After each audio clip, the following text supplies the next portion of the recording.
Warahmatullahi wabarakatuh. Apa kabar teman-teman semua? 6 bulan kalau nggak salah saya nggak upload di YouTube, nggak bikin roti buat teman-teman semua buat referensi karena kesibukan dan ada sesuatu dan lain hal yang jadwalnya belum bisa dapat, weekend saya belum bisa bikin roti, jadi baru sekarang nih saya bikin roti. Nah, di kondisi ekonomi yang sekarang udah carut marut nggak jelas kayak gini, saya bikin rotinya nggak pakai susu cair ya. Jadi ini versi ekonomis, nggak pakai susu cair, cuma pakai susu bubuk aja, tapi hasilnya tetap lembut dan enak tentu saja. Ini pakai sukade ya teman-teman. Kita lanjut untuk resepnya. Diikuti ya teman-teman sampai selesai. Seperti biasa kita siapkan wadahnya, siapkan bowlnya. Kemudian saya pakainya air es kurang lebih 135. Kalau mau teman-teman takut kebanyakan air, sisain dikit aja biar nanti pas terakhir, pas setelah di mixer baru dimasukin kalau emang kurang. Kemudian 1 butir telur, kurang lebih telurnya 50 gram sama gulanya 40 gram. Kenapa saya selalu mencampur gula, ragi, sama telur, sama air? Karena biar ragi dan gulanya tuh larut. Nah, ini raginya 5 gram. Kemudian kita aduk sampai gula dan raginya larut, jadi tercampur rata. Saya pakai metodenya langsung di mixer ya nanti teman-teman. Jadi bukan dibuat biang dulu, bukan juga saya kali ini nggak pakai bread improver. Kemudian untuk terigu protein tinggi yang saya pakai ini 300 gram. Kemudian saya campur dengan 25 gram susu bubuk. Karena kita nggak pakai susu cair, jadi susunya lebih banyak ya dari takaran biasa. Dan memang bagaimanapun kalau kita pakai susu bubuk misalkan 20 gram plus ada susu cair juga, ya pasti beda rasanya. Tapi tetap kalau untuk tekstur juga nggak kalah ini dengan yang pakai susu. Nah, ini kita campurkan untuk adonan keringnya sama adonan basah. Kemudian kita aduk-aduk biar nanti mixernya juga hemat listrik, biar nggak terlalu lama nih mixernya. Kita campur untuk mempermudah nanti proses pengadukan menggunakan mixer. Nah, ini udah tercampur ya teman-teman. Tipsnya ya, kalau misalkan takut kelembekan karena kelembapan tepung tentunya beda-beda. Pada saat masukin air yang pertama tadi tuh, air esnya itu jangan semua, sisain kurang lebih 10 mili lah. Jadi nanti kalau teman-teman ngerasa pada saat mixer dia agak kering, tinggal ditambahin lagi daripada nanti kelembekan. Nah, ini kita akan mulai mixer sampai setengah kalis atau ini kelihatan lebih halus lagi. Nah, kayak gini. Nah, kalau sudah, kita masukkan bahan yang tersisa yaitu garam. Garam itu penting ya, nggak boleh skip. Selain untuk menyeimbangkan rasa, dia juga untuk tekstur juga. Jadi ini garamnya 3 gram. Kemudian margarinnya 50 gram. Kalau sudah dimasukkan semua, kita akan mixer kembali teman-teman sampai kalis elastis. Tergantung masing-masing mixer ya berapa lama. Kalau mau pakai mixer tangan boleh, kalau saya udah angkat tangan, udah nggak bisa karena pundaknya pasti sakit. Jadi saya pakai mixer standing kayak gini, kurang lebih 10-12 menit tuh kalis. Nah, tandanya kalis apa? Kalau dia udah bunyi pek kayak gitu di mixer kita, artinya si adonan ini mukul-mukul dinding bowlnya ini, kemudian di bagian samping ini udah mulai licin atau hilang, nggak ada tepung-tepungannya, itu dia tandanya udah kalis. Nah, kalau kita jembrengin kayak gini, bindo pentes, itu dia udah lentur banget kayak gini ya teman-teman. Nah, ini kalau sudah, kita akan pindahkan ke meja kerja.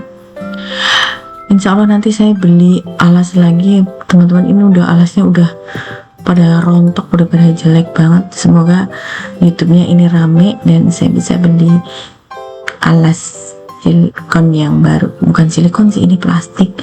Nah, ini agak lengket tapi nggak apa-apa teman-teman. Nanti pas pada saat kita istirahatkan sebentar, nanti dia udah ngeset sendiri, udah makin gampang untuk dibentuk. Kita akan istirahatkan dulu Teman-teman kalau nggak mau diistirahatkan juga nggak apa-apa, langsung dipotong, ditimbang, dibulet-buletin. Tapi saya akan istirahatkan dulu sebentar karena saya juga lagi nyambi masak yang lain, jadi kurang lebih 15 menit 20 menit lah saya ini istirahatkan.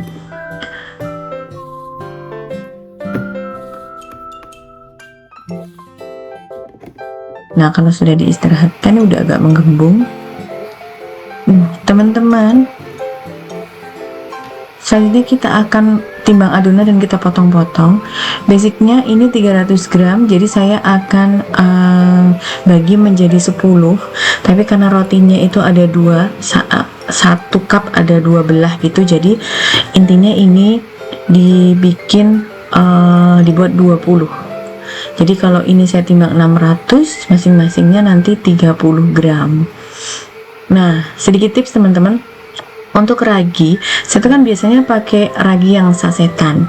Nah kadang-kadang kalau misalkan kita ngambil ragi yang sasetan, di tiap saset itu suka keaktifannya, tingkat keaktifannya tuh beda. Makanya saya nggak pernah mau kalau ngambil misalkan 5 gram dari satu saset yang sama. Jadi untuk meminimalkan resiko ragi ini nggak aktif, karena biasanya saya jarang sekali menyempatkan untuk mengaktifkan raginya dulu buat ngetes gitu. Jadi langsung aja, cuma saya selalu ngambil di 2 saset minimal dari saset yang berbeda. Jadi 2 saset saya buka, satu saya ambil misalkan 2 gram, satunya 2 gram, atau satunya 3 gram, satunya 2 gram, seperti itu. Karena itu meminimalkan, karena saya nggak ngetes 1 bungkus ragi, ternyata dia zong.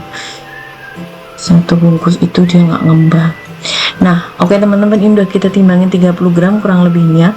Kemudian kita akan rounding. Ini adonannya lembut dan halus sekali ya, tandanya elastis, tandanya kalis. Nah kalau sudah, kita istirahatkan barang 10-15 menit. Nah kalau sudah ambil 1, ini sukadenya beli jadi, nanti link pembelian akan saya taruh di dalam kolom deskripsi.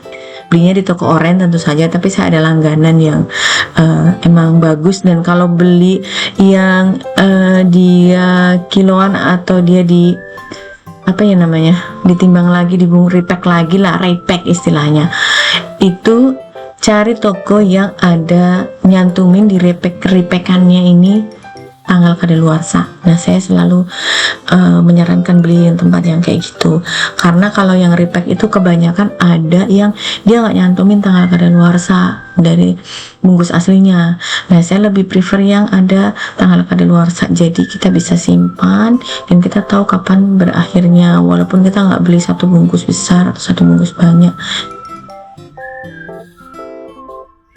Oke lanjut ke adonan kita. Ini 1 cup isinya 2, jadi masing-masing 60 gram bagi 2. Lakukan sampai selesai ya teman-teman ya. Ini gampang aja kok ini. Bisa aja sukadenya di mixer pada saat terakhir udah kalis itu dimasukkan. Bisa juga ditaruh seperti ini. Banyak versi yang pernah saya buat pakai sukade tapi di dalam shorts, bukan di video panjang. Nah ini mau ditabur di dalamnya, kemudian saya gulung. Kalau digulung itu nanti serat rotinya juga jadi bagus ya teman-teman kalau untuk roti.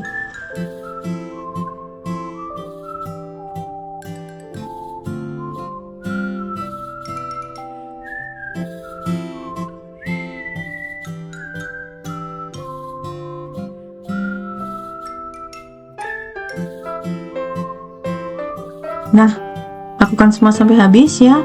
Ini kita istirahatkan dulu sampai dia mengembang. Nah kita lihat ini yang mudah mengembang 30 menitan lebih ini. Kemudian kita oles pakai kuning telur dan susu cair. Ini kuning telurnya saya pakainya dikit aja biar nggak terlalu coklat, terlalu gelap nanti di atasnya. Ini tinggal kita oles-oles seperti biasa. Kemudian kalau sudah, biar nggak pucat polosan, atasnya saya taburi pakai sukade juga. Jadi dalamnya ada sukade, di luarnya atau di permukaannya juga ada sukadenya. Kemudian selanjutnya saya ini udah pas posisi ngoles, saya sudah manasin kompor ya. memanasin oven. Nah, saya pakai oven gas. Saya pakai trik nih sekarang. Pada saat saya manasin, saya naikkan suhu, saya pakai suhu 150 derajat untuk bawah, kemudian api atasnya saya nyalakan kenceng, gede lah apinya. Nah, kalau sudah mau saya masukin adonan rotinya, doughnya, saya matikan api atasnya. Baru kemudian masuklah si ini ke oven. Nah, baru setelah udah hampir mateng, api atasnya saya nyalain kecil sekali. Nah, hasilnya cantik. Kemudian saya kurangi suhu oven bawah saya yang tadinya biasanya 155, saya pakai 150, hasilnya lumayan, bawahnya nggak terlalu gosong. Nah, ini atasnya kayak gini ya, cantik kan? Jadi api atas saya saat awal saya nyalain gede dulu, kemudian saya matikan, doughnya masuk, baru kemudian pas akhir-akhir berapa menit terakhir tuh saya nyalakan. Nah, ini udah jadi semuanya. Makasih teman-teman semua, sampai ketemu lagi. Assalamualaikum warahmatullahi wabarakatuh.